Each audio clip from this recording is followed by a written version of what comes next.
Fala galera, e aí, beleza? Aqui quem fala é o Vinícius e hoje a gente vai responder a questão 14 da segunda fase da Unicamp de 2021.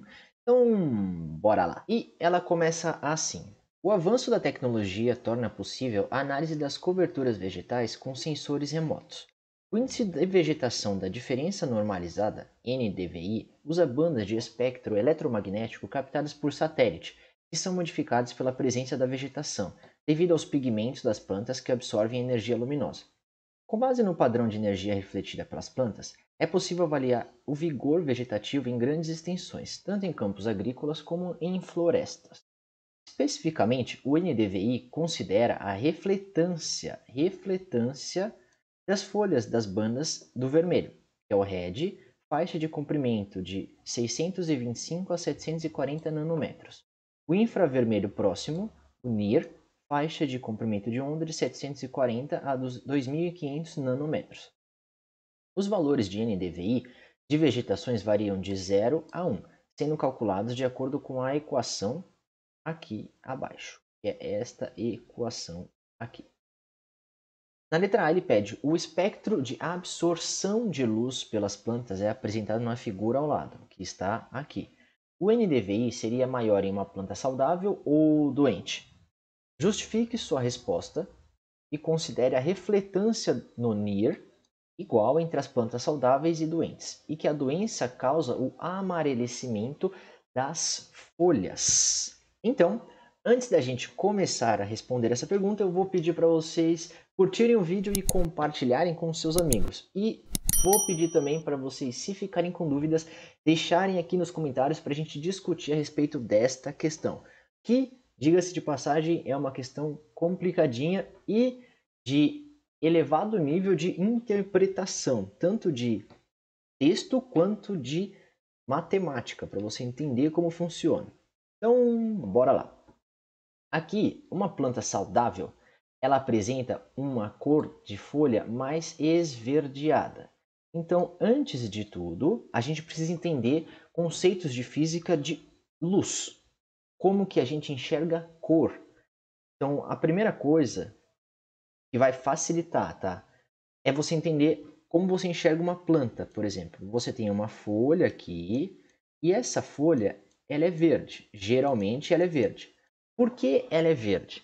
Pelo simples fato de que a maioria dos outros comprimentos de onda, essa folha ela tem a capacidade de absorver. Porém, quando é o comprimento de onda verde, ela não absorve. E se ela não absorve essa luz verde que chega nela, ela vai refletir essa luz.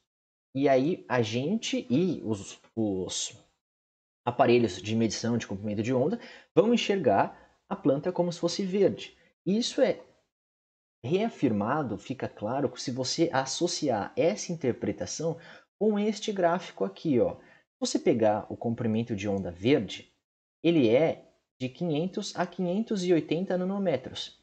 De 500 a 580 nanômetros, a planta praticamente não absorve nada.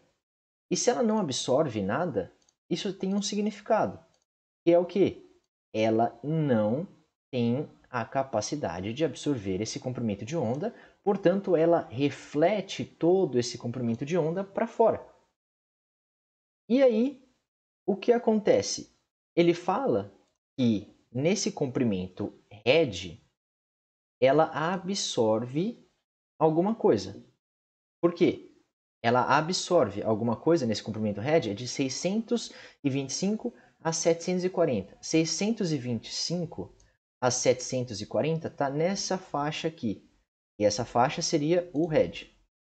Essa faixa que a gente tem, ó, é uma faixa em que a planta absorve bastante coisa. Ou seja, ela tem uma capacidade de absorver muito. Isso ele está falando de uma planta saudável, que apresenta clorofila A e clorofila B. O que ele fala é que numa planta que está doente, acontece o amarelecimento das folhas. E se tem o amarelecimento das folhas, ela vai apresentar um comprimento de onda maior na região do amarelo.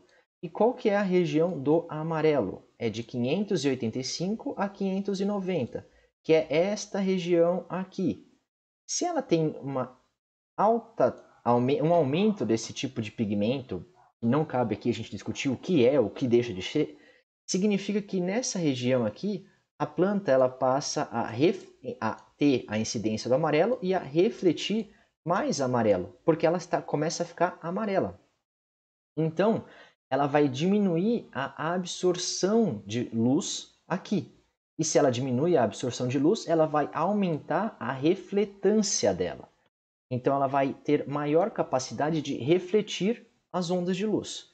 Se ela está refletindo mais, ela vai ter um RED maior.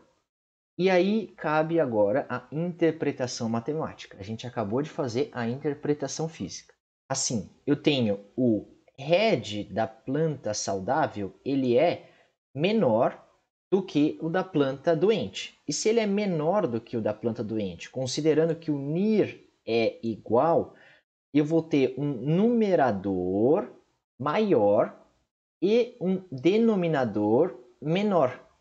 Essa é a razão pela qual o NDVI de uma planta saudável é maior. Agora, ainda assim, fica muito abstrato quando a gente fala matematiquez, ainda mais porque matemática é uma coisa que muitas pessoas têm dificuldade. Então, quando tem esse tipo de coisa, eu gosto de fazer algumas estratégiazinhas marotinhas que nem sempre podem dar certo. Então, deixar isso claro, nem sempre você especificar algo vai dar certo para todos os casos. Mas nesse caso em específico é interessante para você fazer uma análise consciente do que está acontecendo. Por exemplo, vamos supor que esse NIR valha 3. Então eu tenho em cima e embaixo 3.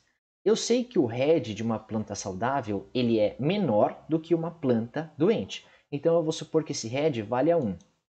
Então eu tenho 3 menos 1 e 3 mais 1.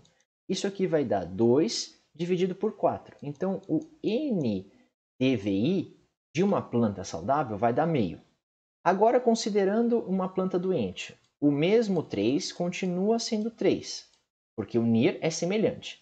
Agora, se eu pegar o RED de uma planta saudável, vamos supor que é de uma planta doente, vamos supor que é 2, porque o RED é maior de uma planta saudável, de uma planta doente. Então eu tenho 3 menos 2 e 3 mais 2. E aí isso vai nos dar 1 sobre 5.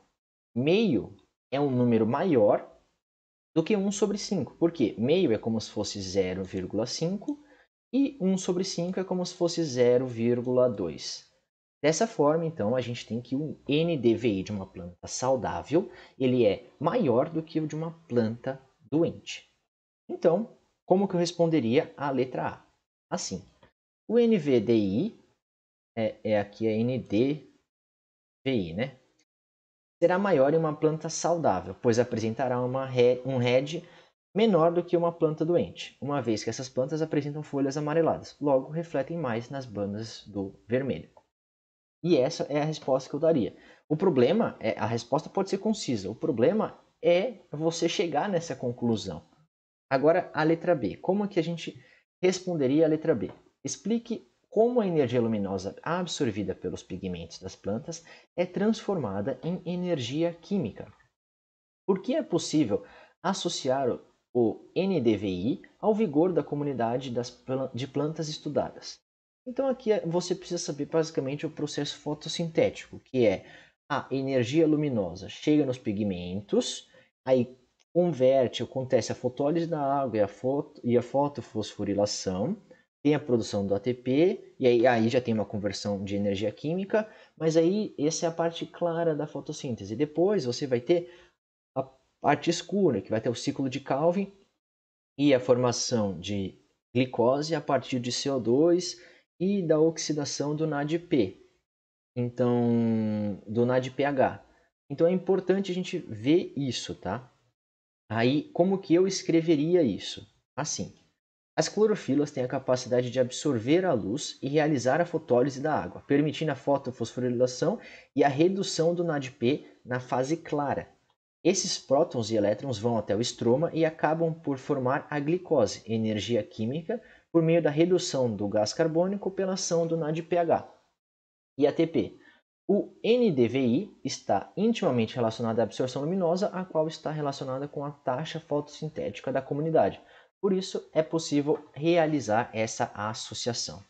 E antes da gente terminar essa questão, eu queria mostrar para vocês clarinho como que é, relembrar com vocês como que é essa parte da fotossíntese. Então eu montei um esqueminha para a gente ver isso antes de terminar. Que é aqui, eu tenho deixa eu apagar isso aqui.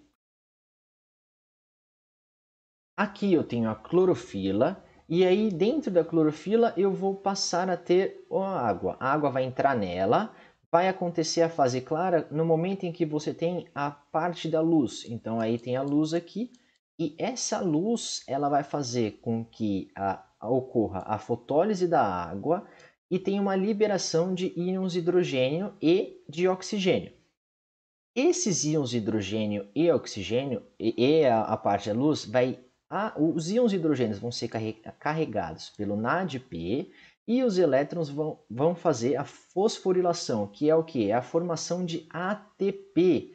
Então, eu tenho a liberação de oxigênio pela água e pela fotólise da água na fase clara. Os íons hidrogênio que são liberados pela fotólise da água vão reduzir o NADP e os elétrons remanescentes vão fazer a fosforilação do ADP mais o PI. Então, isso aqui é o fosfato inorgânico e vai gerar o ATP e o NADP vai ser reduzido para NADPH. E aí, esse NADPH vai até a fase escura, junto com o CO2, que é o gás carbônico, e vai gerar a glicose. Então, aqui é onde acontece o que a gente chama de ciclo de Calvin. E aí, esse ATP vai virar o NADP mais PI e o NADPH vai se oxidar e virar NADP+. Então, se vocês ficarem com qualquer dúvida, deixa aqui nos comentários para a gente discutir essa questão. Ela foi uma questão difícil sim, viu? Principalmente por causa da interpretação que ela exigia do candidato. Então, essa foi a questão de hoje. Se você gostou e eu te ajudei, curte o vídeo e compartilha com seus amigos. A gente se vê na próxima. Eu acho. Um beijo, um queijo. Tchau!